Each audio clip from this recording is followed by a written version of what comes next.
ನೀವ್ ಹೇಳಿದ್ದು ಇಲ್ಲೇನೋ ಒಂದು ಜಗಳ ಅಂತ ಅಂದ್ರಲ್ಲ, ನೀವು ಅರ್ಥ ಮಾಡ್ಕೊತಾ ಇಲ್ಲ.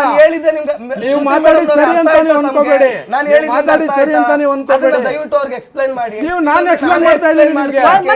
ಒಂದ್ ಸೆಕೆಂಡ್ ಇರಿ ಸರ್. ಅವ್ರು ಹೇಳ್ತಾ ಇರೋದೇನಂದ್ರೆ ಜಸ್ಟ್ ಸುದೀಪ್ ಅವ್ರು ಮಾತ್ರ ಅಲ್ಲ, ಸುದೀಪ್ ಅವ್ರನ್ನ ಬೆಂಬಲಿಸುವ ಬೇರೆ ಇಂಡಸ್ಟ್ರಿಯ ಸ್ಟಾರ್ ನಟರು ಕೂಡ ಈ ರೀತಿ ಮಾತಾಡೋದ್ರಿಂದ ಫ್ಯಾನ್ಸ್ ವಾರ್ನ ಹುಟ್ಟು ಹಾಕ್ತಾ ಇರೋರು ಯಾರು? ಸ್ಟಾರ್ ನಟರೇ ಅಲ್ವಾ? ದರ್ಶನ್ ಅವ್ರು ಮಾತಾಡಿಲ್ಲ, ಸುದೀಪ್ ಮತ್ತು ಸುದೀಪ್ ಅವ್ರನ್ನ ಬೆಂಬಲಿಸುವ ಸ್ಟಾರ್ ನಟರು ಮಾತಾಡೋದ್ರಿಂದ ಅತಿ ದೊಡ್ಡ ಚರ್ಚೆಯನ್ನ ಹುಟ್ಟು ಹಾಕ್ತಾ ಇದೆ ಈ ವಿಚಾರಗಳು ಅಂತ ಅವ್ರು ಪ್ರಸ್ತಾಪ ಮಾಡ್ತಿದ್ದಾರೆ. ದರ್ಶನ್ ಅವರು ಮಾತಾಡ್ತಾ ಇಲ್ಲ ಅಂತ ದರ್ಶನ್ ಅವರು ಇಲ್ಲಿ ತನಕ ವಿಚಾರಗಳನ್ನ ಪ್ರಸ್ತಾಪನೆ ಮಾಡಲಿಲ್ಲ. ದರ್ಶನ್ ಅವ್ರು ಮಾತಾಡ್ಲಿಲ್ಲ ಅಂತ ನೀವು ದರ್ಶನ್ ಅವ್ರು ಮಾತಾಡಿಲ್ಲ ಅಂತ ನೀವು ಹೇಳ್ತಾ ಇದ್ದೀರಾ. ದರ್ಶನ್ ಅವ್ರು ನೀವು ಯಾರು ಕೇಳೇ ಇಲ್ಲ. ಸುದೀಪ್ ಅವ್ರನ್ನ ಕೇಳ್ತಾ ಇದ್ದೀರಾ, ಅವ್ರು ಹೇಳ್ತಾ ಇದ್ದಾರೆ. ಸುದೀಪ್ ಅವರು ಮಾತಾಡಿದ್ದಾರೆ ಕ್ಲಾರಿಟಿನೇ ಸಿಗ್ತಾ ಇಲ್ಲ.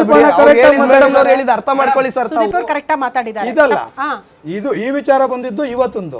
ಇದು ಅವ್ರಿಗೆ ಅವ್ರು ದರ್ಶನ್ ಫ್ಯಾನ್ಸ್ಗಾಗಲಿ ದರ್ಶನ್ ಅವ್ರಿಗಾಗಿ ಹೇಳಿಲ್ಲ. ಅವ್ರು ತಗೊಂಡಿರೋದು ತಪ್ಪು. ಯಾರು ತಗೊಂಡಿದ್ದಾರೆ ಅವರು? ಇವ್ರು ತಗೊಂಡ್ರೆ ಇವ್ರು ತಪ್ಪು. ಯಾರು ಮೀಡಿಯಾ ಸೋಷಿಯಲ್ ಮೀಡಿಯಾ ತಗೊಂಡಿದ್ದಾರೆ ಅವ್ರು ತಪ್ಪು. ಕ್ಲಾರಿಟಿ ಕೊಟ್ರ ಮುರಳಿ ಸರ್. ಚೆಲುವರಾಜರು ಅಂತ ಜಗದೀಶ್ ಸರ್ ಹೇಳಿ. ಚೆಲುವರಾಜರು ಅಂತ ಹೇಳಿದ್ರು, ಮೇಡಮ್ ಹೇಳ್ತಿರೋದು ಸೋಷಿಯಲ್ ಮೀಡಿಯಾ ಬಂದಿರೋದನ್ನ ಓದಿ ಹೇಳ್ತಾ ಇದಾರೆ ಅಂತ ಹೇಳಿದ್ರು. ಕರೆಕ್ಟ್ ಅಲ್ವಾ? ನಮ್ ಬ್ರದರ್ ಓದ್ ಕೊಟ್ರು, ತಗೊಳ್ಳಿ ಓದಿ ಅಂದ್ರು. ಓದ್ಲೇ ಇಲ್ಲ ಮೇಡಮ್ ಅವರು, ಕೈಲಿ ಓದ್ಲೇ ಇಲ್ಲ. ಅಲ್ಲ ಓದ್ಲೇ ಇಲ್ಲ, ವಲ್ಗರ್ ಆಗಿದೆ ಅಂತ ಹೇಳಿದ್ರಲ್ಲ, ಅದಕ್ಕೆ ಓದಿಲ್ಲ. ಓದಿದ್ದು ಯಾವುದು ವಲ್ಗರ್ ಆಗಿರಲಿಲ್ಲ. ನೀವು ಹೆಂಗ್ ಕಟ್ ಮಾಡಿ ಸುದೀಪ್ ಸರ್ದು ಅಂತ ತೋರಿಸ್ತೀರಾ? ದರ್ಶನ್ ಸರ್ದು ಆತರ ಲಕ್ಷ್ಯ ಇದಾವೆ, ಅದನ್ನು ಅವ್ರು ಓದಕ್ಕಾಗದೆ ಇಟ್ಟಿದ್ದಾರೆ. ನೀವು ಅದನ್ನ ಪಾಯಿಂಟ್ ಮಾಡಬೇಡಿ, ಅದು ಬಿಟ್ಬಿಡಿ. ನೀವ್ ಹೇಳ್ತಾ ಇದ್ದೀರಾ, ನಾನು ರಮ್ಯಾ ಅವರ ಪೋಸ್ಟ್ ಗಳಿಗೂ ಕೂಡ ನೀವು ಕೆಟ್ಟದಾಗಿ ಇರೋ ವಾಸ್ತವ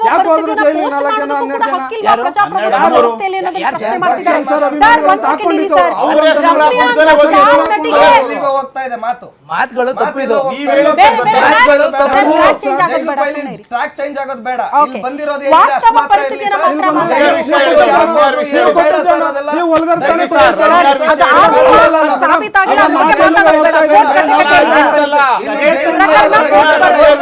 ಸರ್ ಒಂದ್ ಸೆಕೆಂಡ್ ಅಲ್ಲೇ ಹೇಳ್ತಾ ಇದ್ದೀನಿ. ಕೋರ್ಟ್ ಕಟಕಟೆಯಲ್ಲಿ ಮಾತು ಮಾತಾಗಿರಲಿ.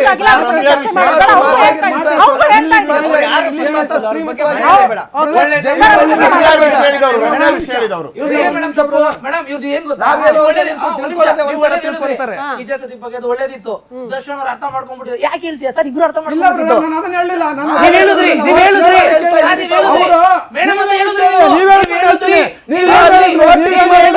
ಅವರು ಕೊಟ್ಟರು ಓದಕ್ಕಾಗ್ಲಿಲ್ಲ ಅಂತ ಹೇಳಿದ್ರಿ. ನೀವ್ ಹೇಳಿದ್ ಕೇಳಿ, ನೀವು ಕೊಟ್ಟಿದ್ದ ಓದಕ್ಕಾಗಿಲ್ಲ. ಏನ್ ಹೇಳಿದ್ರಿ? ದರ್ಶನ್ ಅವರು ಅದು ಅರ್ಥ ಮಾಡ್ಕೊಂಡ್ ಆಲದ ಮರ ಆಗ್ಬಿಟ್ಟಿರೋದು ಅಂತ ಹೇಳಿದ್ರಿ. ಹೌದು, ಸತ್ಯ ಅದು. ಬಾಮ ಹರೀಶ್ ಅವರು ಸಿನಿಮಾ ಆಗಿದ್ದೆ ಸುದೀಪ್ ಅವ್ರಿಗೆ ಅಂತ ಅವ್ರು ಹೇಳವ್ರೆ. ನಾವ್ ಹೇಳ್ತಿರೋದು ನಾವಲ್ಲ, ಸಿನಿಮಾ ಅದನ್ನ ತಗೊಳ್ಳಿ. ನೀವು ಅದನ್ನ ತಗೊಳ್ಳೋದು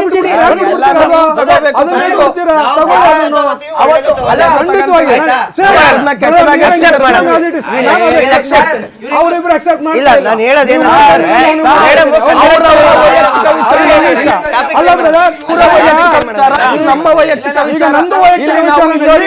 ಹಿಂಗೆ ಮಾತಾಡ್ಬೇಕು ಹಂಗೆ ಮಾತಾಡ್ಬೇಕು ಬಂದಿಲ್ಲ. ನಾವು ಹಿಂಗೆ ಮಾತಾಡ್ಬೇಕು ಹಂಗೆ ಮಾತಾಡ್ಬೇಕು ಅಂತ ಬಂದಿಲ್ಲ. ಇಲ್ಲ, ನಾವು ಪ್ರಾಮಾಣಿಕವಾಗಿ ಬಂದಿರೋದು.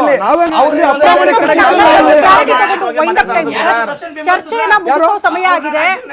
ಇವ್ರನ್ನು ನಾವು ಬೆಂಬಲಿಸಲ್ಲ, ಇವ್ರನ್ನು ನಾವು ಬೆಂಬಲಿಸ್ತಾ ಇಲ್ಲ. ಇವ್ರನ್ನು ಈಗ ಏನ್ ಕಮೆಂಟ್ ಹಾಕೋರ ನಾವು ಬೆಂಬಲಿಸಲ್ಲ.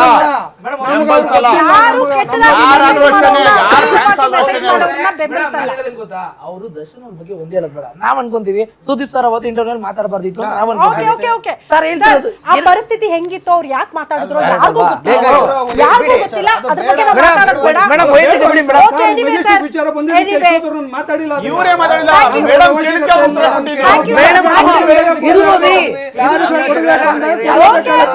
ಎರಡೂ ಕಡೆ ಕೂಡ ಥ್ಯಾಂಕ್ ಯು. ಬಟ್ ನಮ್ಮ ಚರ್ಚೆ ಹಿಂಗಲ್ಲ. ನಾವೇನೋ ವಾರ್ ಮಾಡಬೇಕು, ದಂಗಲ್ ಮಾಡಿಸ್ಬೇಕು, ಮತ್ತೊಂದು ಸ್ವಲ್ಪ ತುಪ್ಪ ಸುರಿಯೋ ಕೆಲಸ ಆಗಬೇಕು ಅನ್ನೋದು ನಮ್ಮ ಉದ್ದೇಶ ಅಲ್ಲ. ನಿಜವಾಗ್ಲೂ ಸೋಷಿಯಲ್ ಮೀಡಿಯಾದಲ್ಲಿ ಚರ್ಚೆಗಳಾಗ್ತಾ ಇದೆಯಲ್ಲ, ಫ್ಯಾನ್ಸ್ ವಾರ್ ಅಂತ ಹೇಳ್ತಾ ಇದೀವಲ್ಲ, ಅವರು ನಿಜವಾದ ಅಭಿಮಾನಿಗಳು ಹಿಂಗೆಲ್ಲ ಮಾಡೋದಕ್ಕೆ ಸಾಧ್ಯನಾ ಅನ್ನೋದು ನಮ್ಮ ಪ್ರಶ್ನೆ ಆಗಿತ್ತು. ದಯವಿಟ್ಟು ಸ್ಯಾಂಡಲ್ವುಡ್ನಲ್ಲಿ ಇಂಥ ಬೆಳವಣಿಗೆಯನ್ನ ಯಾರೂ ಕೂಡ ನಿರೀಕ್ಷೆ ಮಾಡಲ್ಲ. ಎಲ್ಲರೂ ಕೂಡ ಒಗ್ಗಟ್ಟಾಗಿರಬೇಕು. ಕನ್ನಡ ಇಂಡಸ್ಟ್ರಿಯನ್ನ ಬೆಳೆಸುವ ಕಾರ್ಯಗಳಾಗಬೇಕು. ಅಭಿಮಾನಿಗಳು ದಯವಿಟ್ಟು ಯಾರೋ ಏನೋ ಹೇಳಿದ್ರು ಅನ್ನೋ ಕಾರಣಕ್ಕೆ ಈ ಫ್ಯಾನ್ಸ್ ಪೇಜ್ಗಳನ್ನ ಓಪನ್ ಮಾಡಿ ಬೇಕಾಬಿಟ್ಟಿಯಾಗಿ ಮೆಸೇಜ್ ಮೆಸೇಜ್ ಮಾಡೋದನ್ನ ನಿಲ್ಲಿಸಿ, ಅಶ್ಲೀಲವಾಗಿ ಕಮೆಂಟ್ ಮಾಡೋದನ್ನ ನಿಲ್ಲಿಸಿ, ದಯವಿಟ್ಟು ಹೋದಲ್ಲಿ ಬಂದಲ್ಲಿ ಏನ್ರಿ ಮೀಡಿಯಾ ಅನ್ನೋದನ್ನ ಕೂಡ ನಿಲ್ಲಿಸಿ ಅಂತ ಹೇಳ್ತಾ